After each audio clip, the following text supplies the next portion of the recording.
Welcome to sunny San Diego.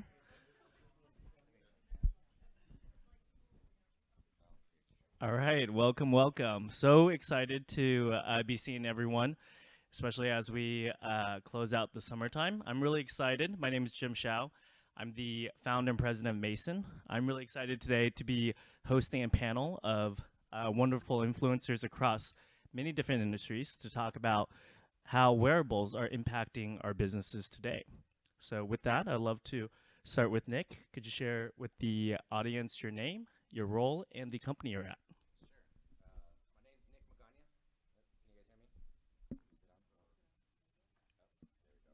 Now can you hear me? There we go. My name is Nick Magana. I'm with Southern California Edison. I'm the ergonomics program manager for the company. We primarily focus on sprains and strains in my area, also looking to leverage wearable technology, either helping us in understanding the issues with stress placed on the body, maybe using sensors, but also exoskeletons that we might be more of a solution to reduce fatigue. And also looking to integrate wellness into our approach. So kind of merging traditional ergonomics with wellness factors. Hi, everyone. My name is Marisol Barrero. I am currently the Global Ergonomics Manager for Amazon Web Services. I've been there a little bit over a year. Before that, I was with Toyota Motor North America, where I really started my wearables journey. So most of my work was there, starting in 2016 with exoskeletons and moving on to wearable sensors and XR world. I'm also the co-founder of the Automotive Exoskeleton Group, which is way beyond automotive. So a lot of aerospace companies, protein, just many different things are in there now.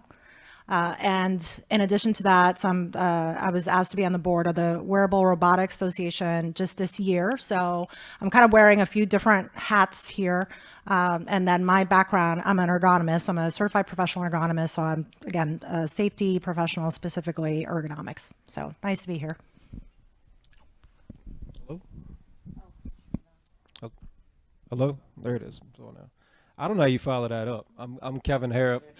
I work at a company called Altria out of Richmond, Virginia. I'm the senior manager of emerging technologies and innovation.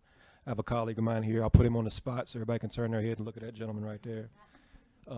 So our team was put together because Altria, like a lot of companies, has been around for a while, and we realized that technology was changing a lot faster than we could keep up with it, with our traditional means of evaluating technology.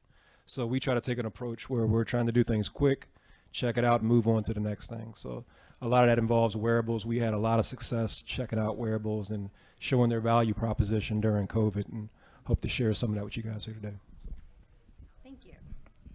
Hello, my name is Julie Gilpin-McMinn, and I'm a technical fellow for human factors and ergonomics with Spirit Aerosystems. We're a tier 1 supplier to Boeing and Airbus. We're an aircraft manufacturer. And my role is a little bit different than maybe the other roles on here. As a technical fellow, I'm the technology expert for my company, and I don't get to do the boost to the floor stuff anymore when it comes to doing the actual research, but I act much more like a consultant. And I'm not sure how many of you know what human factors even is or ergonomics, because not everybody gets it, but I'm actually a psychologist, but I'm also an engineer. So with my doctorate, I did my supporting area in industrial engineering ergonomics. So you look at the human's cognitive and physical capabilities, and you try to balance those with whatever system that's being developed. So in my role, my job is to tell engineers that their babies are really ugly. Because my engineers develop these fabulous things, or they go out and they find these new technologies, and they're really excited to go and get them implemented and out onto the shop floor. And my role is to evaluate those things on a consultant one-on-one basis and on a global scale. So I might be in Belfast or Prestwick or St. Nazaire and say, listen, we need to change a few things. Whether it's the cognitive part of it, where it's how you perceive that information, or if it's the physical side of it. So it's a little bit of different type of job. Thank you. Good afternoon, Steve Obrzezinski. I'm Senior Specialist at Con Edison in the R&D group. So we looked into exo, ergo, I'm sure you guys are familiar with all these words, and then also into sensors, right? Whether it's temperature, whether it's how people are moving, right? Directional sensors, and then also lone workers. So there's definitely a lot of different things we looked at. And also, you know, we kind of have, I mean, let me ask you guys a question, right? So how many of you folks think that a wearable has to have a battery? Excellent, because it actually doesn't, right? I mean, there's so many different things that are coming out, and one of the things that we're looking at is also things that are more customized to people, right? So one size doesn't fit all, right?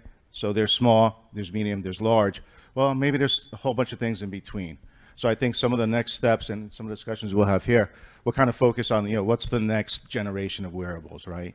And do they really need batteries? Or are there passive, there's active, right? There's also intrusive, right? Versus non-intrusive, means something, exoskeleton. It's probably intrusive, right? Versus wearing a small device that you don't even know you're having, like either, you know, your watch right now, or even today, right? The cell phone, where 30 years ago, the cell phone was pretty intrusive. So we'll definitely discuss some of these. Give back to Jim. Awesome. Thank you, Steve. So after filling your tummies up with a 5-pound burger, let's get started with talking about 3 themes today. The first are the industry trends that you should definitely walk away with after this conference. The second is how these individual organizations are measuring their return on investment. And then third is thinking about what are the optimal user experiences so that adoption actually happens within the organization. So with that, I'd love to start off with the first question. What is that number one trend you're most excited about in your industry? And what do we need to know about it at the end of this conference?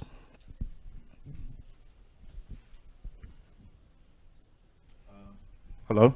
This is on. All right, cool. Using AI and incorporating that into wearables, right? I mean, there's so much information that's being collected right now with wearables. What do you do with it all, right? I mean, who's going to sit there and spend hours, days, months, years, whatever it is, to discover something new? So we're definitely going to need some help. You know, what do we do with all this data? And what data is useful, right? Can we get something that predicts what an event? I mean, let me ask you guys a question, right? So if there was a question there saying, hey, you know what do you want? You want your cell phone or do you want your partner? You have to pick one or the other, right? So probably 80% would probably say, you know what, I'm going to pick my partner. Okay, I don't need the cell phone, but okay, maybe 90%, I don't know. 80%, all right.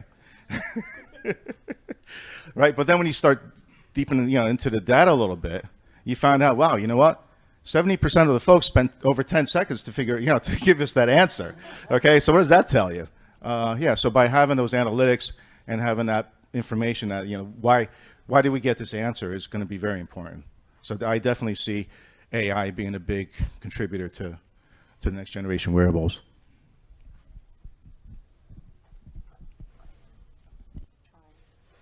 Hi, I'm excited about so many things. I actually, a little plug here. So I actually have my own case study, not right after this, but the one after that, where I'm going to talk about my excitement.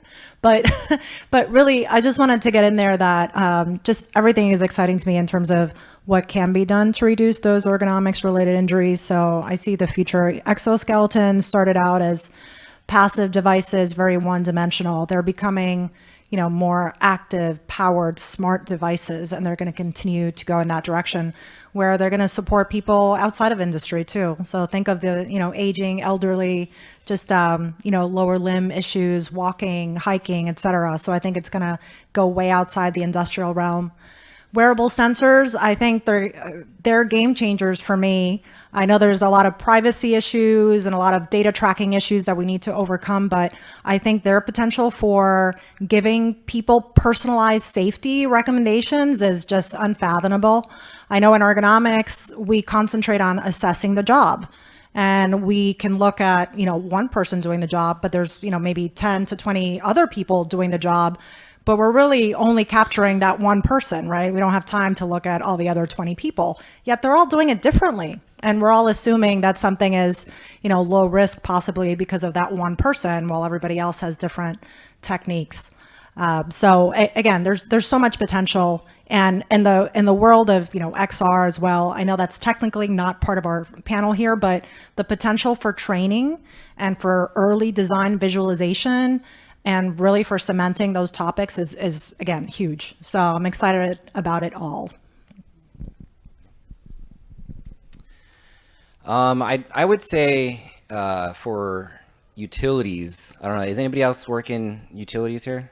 I got one person. Okay, so fantastic. So, you know, working with unions in the utilities can be challenging, to say the least. But I think with the safety in wearables is an opportunity to enhance the partnership. They're going to see that you're investing into this type of technology that helps to understand how the work is affecting their body, right? Because no one should be more invested into preventing injuries really than the person themselves who's doing the work, right? So if you can show that, hey, as a company we're investing in this technology, we really want to understand how the work is affecting you, because we want you to go home the way that you arrived, which is safe and unhurt. I think that helps to build a better relationship with the union, and especially depending if your company's had challenges in the past with unions. So we've seen positive impacts from that and having those types of discussions, because again, the employees want to see that you're investing in them, and these forward-thinking technologies is a way to do that. So I'm going to be the slight naysayer. Here I go, I always do this. I think it's really important that when we are putting these new technologies out in the shop floor, that we know that we're doing it for the right reason, and that we're not just blanketing it. Because when we start investing in these things, we have to understand what it's going to do to the other part of you. When we were talking before, I said we have both the physical and the cognitive. So if I put something physical out there, like an exoskeleton on someone, is it going to affect anything else on them physically? Because let's first do no harm. That's what we have to do. And is it going to change the way that they interact with their environment cognitively? Are you going to be able to be situationally aware? Are you going to have, what situations do we need to put these technologies out there? And so before we start going out there and just blanketing new technologies, because I get excited about it too, but what I worry about is people not understanding the process and just putting things out there because they're throwing a Band-Aid at something. I'm big into research. It's funny, last week I was at a conference where I was the practitioner amongst a bunch of academics.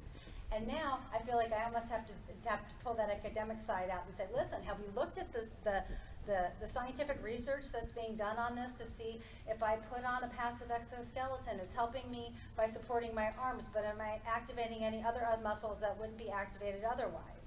And I have to take that scientific view of it and see if there's a way to kind of temper the excitement. I know that there are, for these technologies that I've been seeing out here, I'm excited about the ones that are low profile and you don't quite see them as much, you know, and I think that's great. I think that's fabulous. But let's make sure that before we go start putting things out there that we know what we're doing. I'll try to pair this all together. Is this on? I know, maybe. Julie projects well. I don't project quite as well. There you go.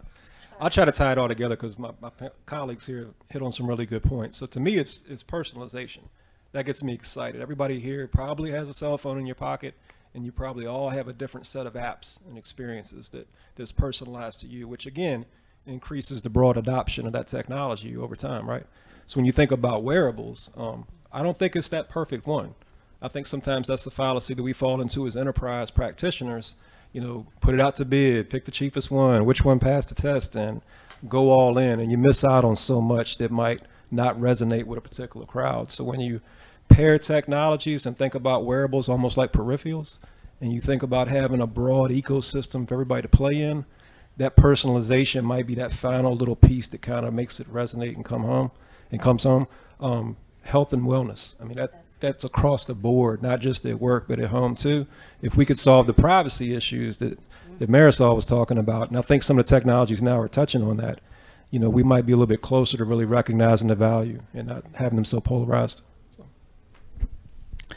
Well, industry trends are great, but money talks. So if you were a VC, put on your VC hat and put out that $1 million checkbook, what are the products that you would personally put money into?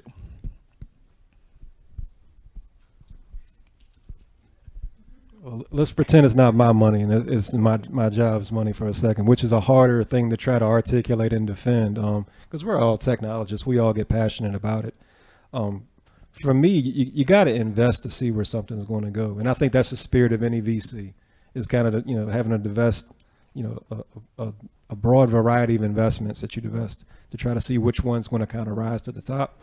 So I don't know if, again, I'll hit that same point. Is there that one thing that I'm gonna put my money behind and bank my kids' college tuition on? Nope. It's not there yet for me. Not to say it's not going to be there sometime, but that's probably a good thing that we have a little bit of variety in competition right now. So perfect non-answer. Okay, now I'm going to sound like a hypocrite because I'm going to tell you this one. I think that some of the it wouldn't be for my guys in the shop, but maybe for people who are in assisted living situations and where we really want to collect that biometric feedback and see how they're doing. I really like the idea of making wearables not look like wearables and be just so inobtrusive to the person that they don't even remember that they're wearing it, because I want them to act normally. I don't want their heart rate to go up because they know they're being watched.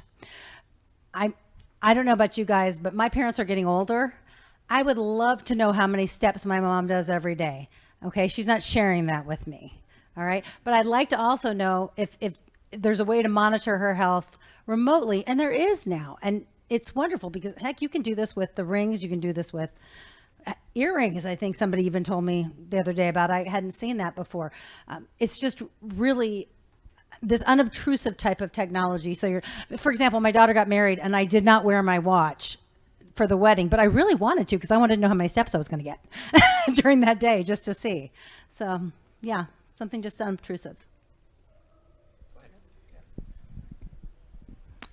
So I think I'm going to look at it just a little differently. So I think there's so many great products emerging just on their own, wonderful companies putting things together, great users out there who are doing proof of concepts, trials, et cetera, trying to get it done. But what I think, and I primarily see this being in the Wearable Robotics Association in that realm. So there's not much coordination or long-term vision as collective entities working on all these products. So I would probably, if I had the funds, I would probably sink into, and I know there's some entities like ASDM, Exo Center of Excellence, and a lot of different entities emerging, but some entity coordinating the long-term vision for all these different products.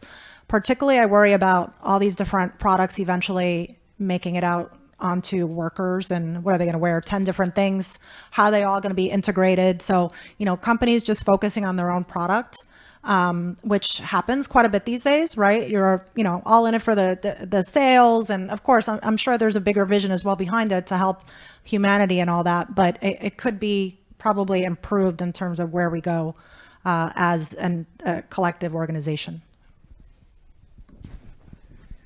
I think as the more of the program manager, I mean, if I had a blank check, that's almost what it sounds like. I think within our company, sometimes we like to throw money at things and hopefully problems just automatically disappear like a cure-all. And I get a little concerned with that thought that we don't give enough time for programs to mature and to yield the results that they need to yield. And so, that with the thought of like, here's the magic pill and everything's going to disappear, it never happened. So from my perspective, I'd like us to have a comprehensive program that's well-rounded, and I see wearables as either a way to either understand the problem better so we can take action, and whatever that action is, or for example, like sensors, or the exoskeletons is more of a solution that we've identified a problem, and we're able to assess the magnitude of it, and we deemed the exoskeleton a good solution to reduce fatigue. But also at the same time, I think what people on the panel are saying is that we need to be cautious of putting like an exoskeleton out there and making it not seem like I can, pick up a car now, or, we're going to misuse it.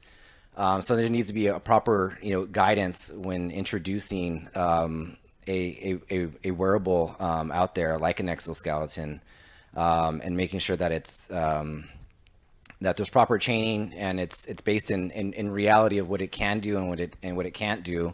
I also see that as well with the sensors. Making people understand what the sensors help you understand about the work and what it doesn't. Because I think the sensors are great, but I think you still also have to get the end users' feedback. They're the ones wearing it, they're the ones doing the work, and sometimes we can become too reliant on the wearables. So I think those are some of the things that should be considered. Yeah, so if I had a blank check, I would probably invest in nanotechnology, because I think it will solve a lot of the problems that are up here. Long battery life, right? Imagine having something that the battery life lasts 6 months versus a week or 2, right? Imagine tiny little motors that could be embedded into clothing that could help, with exoskeletons.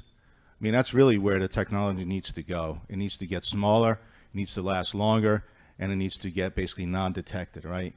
And with that said, now you could fit a multitude of sensors in a very, very small space, right? Then once again, kind of like, what do we do with this data? What are we collecting? But I mean, that's really where the future is. I mean, if we can make this stuff smaller, last longer, and once again, not detectable. Imagine, my pants having 50 sensors in here. That may be a little bit too much, but one day that's going to happen. I mean, it's not.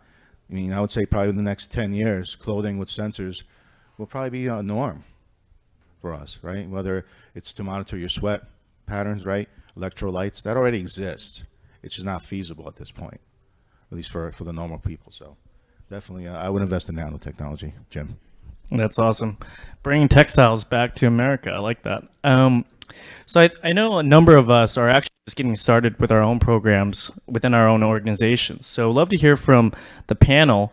How are you thinking about measuring ROI? How do you put together these programs to win over the C-suite? What are some of the best practices that you'd recommend for the audience? I'll start since I really don't have to deal with ROI. So my focus is really safety. In order to get funding for projects, we do have to show some sort of cost benefit.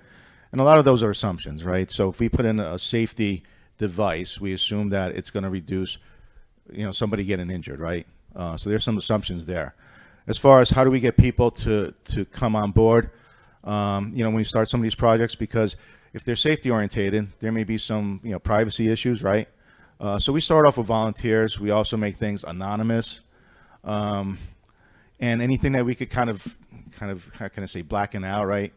Seems to benefit us as well. At the end of the day, you have to get the buy-in from people. You can't just say, hey, you know what, we're going to start this. I don't care what you think about it. No, people want to see data as well. I mean, that's the other big thing. So, we did something with ergonomics, and we had a weekly meeting to say, hey, this is, device 1, 2, 3, 4, 5, whatever those numbers were. This is what we got. Have a information exchange with the people that are involved in that process. And then, as time went on, people actually opened up, hey, that's me. We're doing this task. And what's interesting too is that, like I said, we did it Wearables, and what we found out, there was one day where everybody had very high risk movements. And what we did is we found out they were doing this process, and we brought in a team to actually look at that process and how do we improve it. So once again, a lot of this stuff could be used not just to kind of preventive, right, but also to learn. Like, if we put this process in place, does this improve or minimize our risk factors? So. Let me add to that, because I'm also in safety, so the ROI, I guess, is a little bit different for us. I mean, I think for us, the real easiest ROI is that, like, if you have an exoskeleton, that it's being used. It's not collecting dust. I think that's been the big aspect, because I've been on at other conferences, other panels, and that's one of the biggest things. It's not that, yeah, you got to put up the case to buy the exoskeletons. The other one is like, well, we need people to use them. And so that's been, I think, a common theme that I've heard, is that they're buying the equipment and it's not being used. So I think that's one aspect. I think also, and then getting the feedback from the end users that they enjoy it. And again, that I think it's really about culture. So if you're adding to the culture and it's positive, they see that you're investing into them, I think that's going to pay off dividends at the end of the day. People are going to be willing to be more of a team player. You're just going to see work morale go up. I think there's a lot of those things that it's hard to capture as a single data point or as a financial aspect. So I think there's a culture aspect to it. And, you know, I think over time, again, seeing the usage of it, the maturity of the program, the way they're being used, I think for us, the area that we've implemented the exoskeletons, and we haven't had a back injury since, because we have a lot of back exoskeletons. So, and I think roughly a sprain or a strain costs us like $60,000 to $70,000. So, and if an exoskeleton costs $8,000, it's a pretty good way to look at the investment. So. So I think that there are two parts to the question, right? How to get started, and then the ROI bit. So how to get started. So just to offer a little bit in that area. So the key thing for these devices is really to start out very small and very slow, and really, you know, do your proof of concept, do a slightly larger trial, have that clear progression, have those gates in place. What's going to make you allow progressing to the next gate? Involve the workers. That is so critical. So get their feedback super early on. You know, what do they think of it? What do they want to do with it? What are their concerns and such? And have resources in place.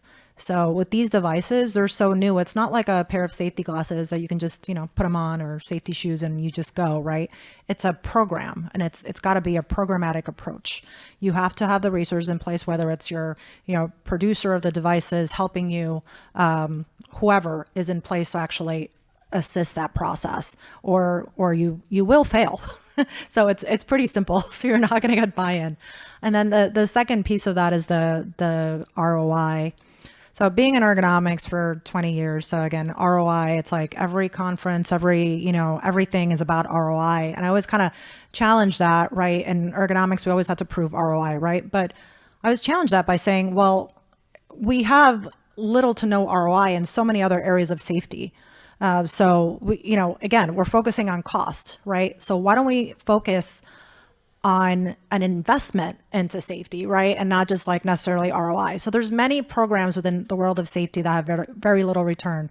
Control of hazardous energy, industrial hygiene, quite frankly. So a lot of these different things, a lot of money is put into these programs, which are very important. A lot of them have compliance around them, but you might have one injury or maybe 10 injuries, not to downplay those injuries, but as compared to other areas like MSDs, musculoskeletal disorders, that are, very costly, very significant to people. So I always kind of challenge that. I look at non-lagging indicators. So don't necessarily look at your injury outcomes, look at your worker discomfort, your, ratings of perceived exertion, how they feel, right? How are they feeling, safety, culture-wise, morale, et cetera. So those are the true things to focus on, in my opinion. The less injuries, that's icing on the cake, and it really should be.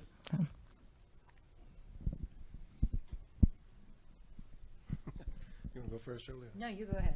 So, I think everybody here touched on EX, like the employee experience. If you think about that ROI, you're investing in our employees, right?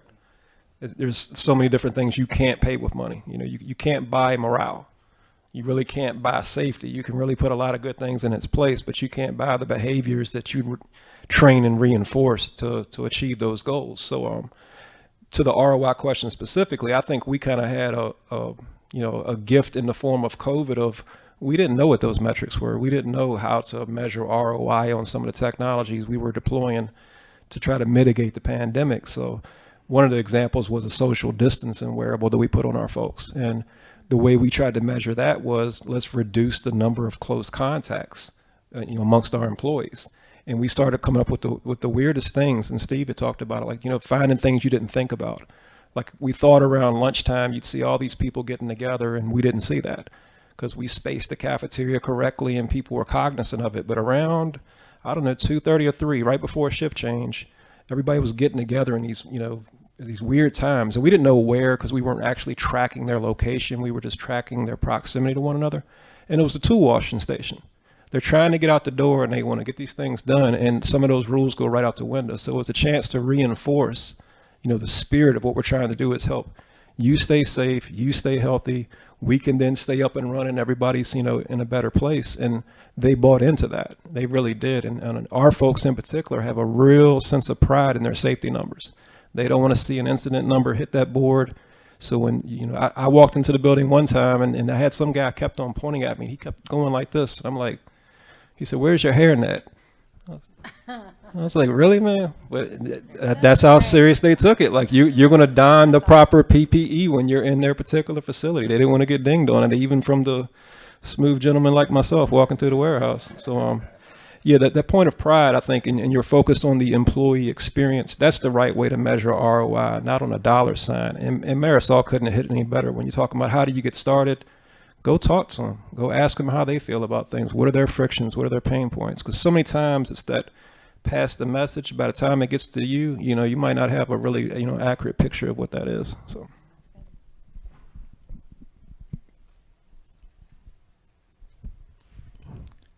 Thank you, guys. One of the questions that have come up quite often, I think, even just roaming the halls, is, you know, you have so many different options. How do you decide what to focus on? How do you allocate your resources? And most importantly, that darn user adoption. How do you get that across the finish line? Yeah, I'll jump back in if you guys want. You got to find those people who are nerds like you, man, who love technology. The guy who walks in the gal who walks in the door with a smile on their face every day, who are optimistic, who come to you with ideas and creativity. That's the best starting point for us. Is when you try to go, hey, let's fill this room up and you will, and this is going to work, or else. Like, yeah, good luck with that. Especially with a unionized workforce. That's just not a very smart approach in my mind. But how do we get started? I think I'm looking at my colleague now. We go through exercises with consultants and how do we grade technologies and how do we evaluate. I mean, the saying we try to use for our particular team is we don't really push on walls. We try to push on doors. So where we see something that we can quickly make some, you know, momentum towards and make a difference, why not? That buys reputational currency. It buys good, you know, morale with the folks in the factories and whatnot. So sometimes that kind of drives the conversation is where's the immediate need, where is the buy-in, and what's the attitude for that particular opportunity. So I agree completely. I think that finding the champions is one of the biggest things that we can do to promote technologies. And when there are lots of different options available, doing your research into what it is that you actually need and what products are actually going to fulfill it the best is important. So for exoskeletons, our company partnered with the university to test 7 different types of exoskeletons to see which parts of the muscles were activated, where were they having the best support, which ones were subjectively found to be superior by the people who did the work, and then also did we have correlations between that and what was objectively being seen? You know, they might like one better, but this other one seems to be doing the job better. So looking at the different types of products and the incredibly fast evolution of them, I think is a task in itself. I think we need to take that $1 million and hire more people to see if we can evaluate what's going on with these products that are coming out, because it seems at the moment you blink, something's changed.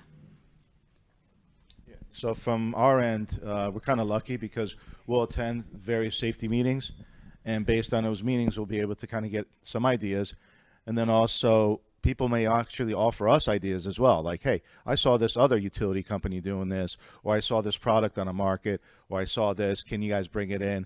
Can we do a proof of concept? So we're very lucky that way. And there's also a lot of low hanging fruit too. I mean, I'll give you a great example. We just had a safety conference, and people were talking about, I'm driving a forklift in and out. So outside, inside the building. When I get back inside the building, I can't see because I'm blinded temporarily, right? So there's actually safety glasses that actually, do that. I mean, so do you consider those safety glasses wearable? Yeah, I would say so, right? I mean, because they actually do a function besides safety. So like I said, there's definitely a lot of low-hanging fruit. But the thing is, you really have to go out, and as mentioned here, and know your audience, right? Who really wants this, and who are the champions? Because if you're going to force this down somebody's throat, it's not going to work. It's going to backfire.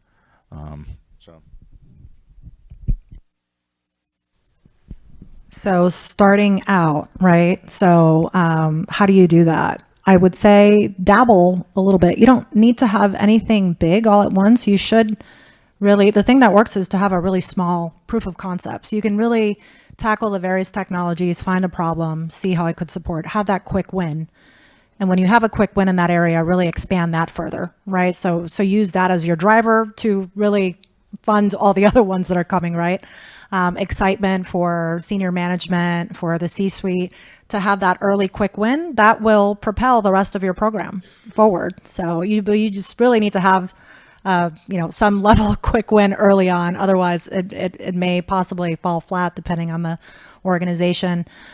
The other part of this, so in terms of champions, everybody's noted this, they're critical to have once you have some people that are very loving of the technology and want to talk about it, but really channel that, right?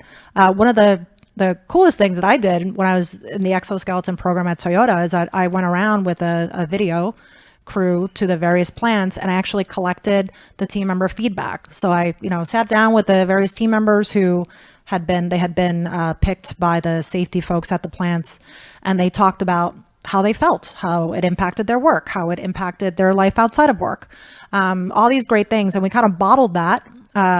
We edited appropriately so that, they didn't keep saying the same thing, right? And then use that as the training package for other folks at other locations. So if they're at Toyota, we use the shoulder exoskeletons as required PPE starting in 2019 for certain jobs that met specific criteria. So when those jobs came about through a new model launch or whatnot, this video regarding the team member feedback, and then of course, instructional stuff was played, and it was really useful. So that's really what elicits people's emotions and reactions. So I can go all day and tell you how I've reduced the force to install this part from 15 kgf to 3 kgf.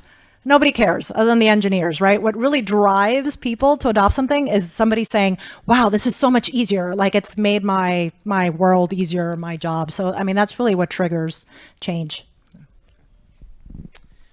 How many of you guys have grassroots safety teams and safety congresses? Do you have that? One? Okay, I guess you guys are all gonna miss out everybody else. So and I think you guys, for Con Edison, you guys, so that would be a great place. People who are more than likely volunteered, unless they're voluntold to be on the team. Sometimes it happens. But, I think the common theme here was champions, and those are usually your champions, the people who are a part of those grassroots teams who want to help improve the safety environment, the safety culture of where they work at. Introduce the idea there, and then be willing to accept that it will no longer be your idea. That's the best way to go. Let go, let it be their idea, let them take it and run with it, and then you help facilitate it and get it to the finish line, give them the credit, and that's one of the best ways you can get the adoption. Awesome. I know we're a little bit short on time, so I'd love to open up to the floor for some Q&A. I know some folks had submitted questions via the app, but we'd love to hear from you.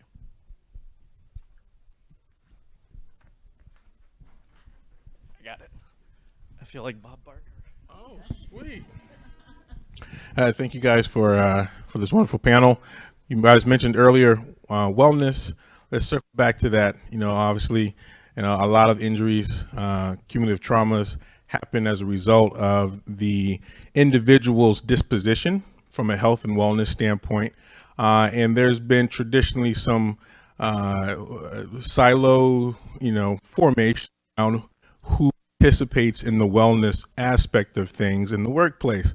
Can you speak to some of the ways the silo has been merged between what you all do on the health and on the safety side, health and safety side versus the wellness side, to address those predispositions that may increase the likelihood for a poor outcome on your side of the fence?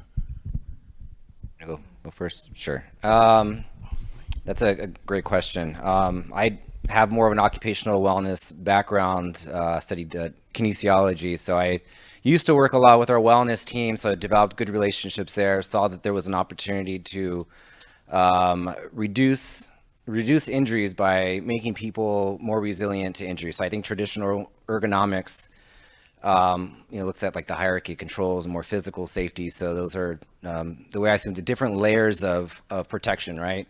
But we also have intrinsic layers of protection, right? So taking care of your wellness, how well you recover, having opportunities to work with maybe athletic trainers. So company investing in athletic trainers. So I show up to work, I've got a kink in my neck, my shoulder, I got a tight back. I can have someone to work with and consult with. I think mental health is a big factor as well. So stress management. So getting people all these the resources and to develop the skills that they can that they can work on themselves to get those intrinsic layers to also help with the other extrinsic layers that are done through traditional ergonomics is I think key, and I think that's where it needs to move forward. For our company, we just recently removed wellness from our HR department into safety because of that we recognize that. So I think that's key, really, to making what you do people centric, and so that's more of a holistic approach. I've traditionally focused on more the physical risk factors and more the engineering side of ergonomics, but definitely have been exposed to a lot of wellness initiatives over the years.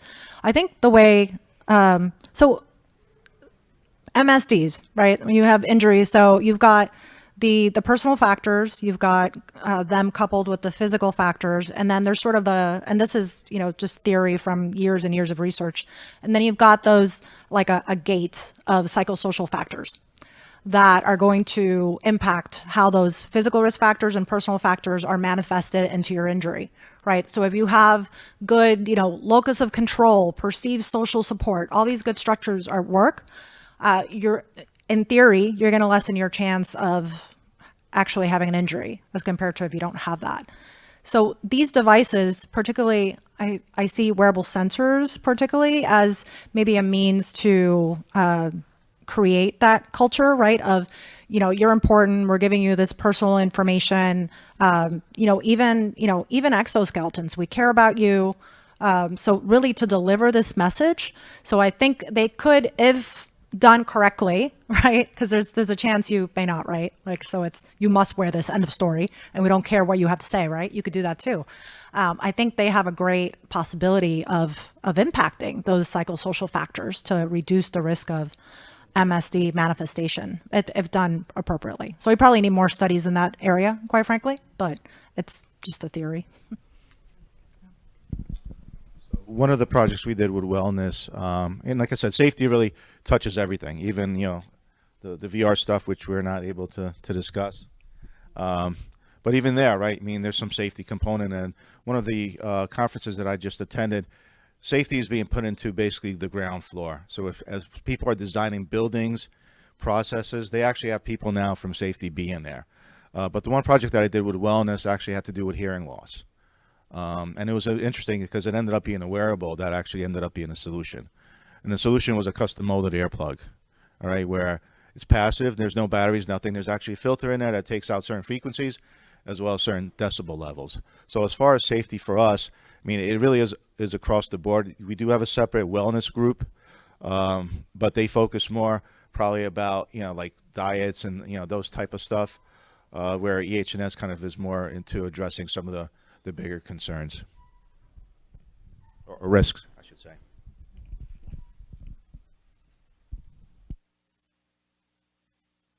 One of the things that you mentioned earlier was that you get reams and reams of data, especially on the biometric side, and you wonder what to do with that. So I'm in that position right now.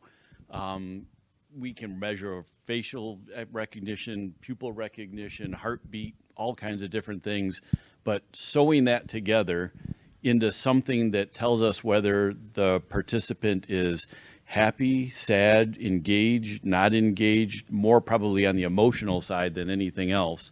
Do you know of any universities, any companies that you would recommend that I could talk to or reach out to that are kind of cutting edge in that area or figuring that out? And unfortunately, I can't recommend anybody officially, but there are companies out there, and I can speak to you on a personal note, who we used. But with that said, one of the things that we found out is how do you label the data and how consistent is it? So we did a kind of AI project to look at injuries and say, for instance, falls, trips, and slips. Well, this person wrote up this injury this way. Here's another, and we're like, oh my God, there's no way you could correlate any of this data because there was no structure on how that data was put together. And I think the first step is to see, you know, what is that data that you're collecting? Is it structured? So therefore, you know, if whatever you're looking at, okay, differentiates this from this. Otherwise, if somebody just puts in smiling or semi-smile or whatever, I mean, what does that actually mean, right? So you definitely have to have a structure if you really want to start analyzing this data, and it has to be consistent. And we looked at other utility companies to see if we could share information. Once again, they don't have a standard format. But if you really want to take a deep dive, you really have to say, okay, what is it that the machine learning is trying to catch? What are the key aspects of it? And do we have that structure put in place? So as we're collecting the data, we're collecting actually data that can be usable, not just like, what does this actually mean? I mean, that's definitely a big lesson learned there. Is that information coming from wearable sensors, or where's it coming from? It could be coming from lots of different places. Lots of different. There's a couple of researchers. I can get with you and try to get their names. I know I've heard them speak about putting all that together from the wearable sensor perspective. There's one lady in Virginia Tech, and then there's another one, I forget where she's from. But again, they're trying to synthesize all that information. So that might be a start. So I can get with you after. All right. Well, thank you so much for spending the lovely 45 minutes with us. Thank you, everyone. And thank you to this panel, as well as the AV team for turning on the AC because I was sweating bullets. So thank you, everyone, for joining.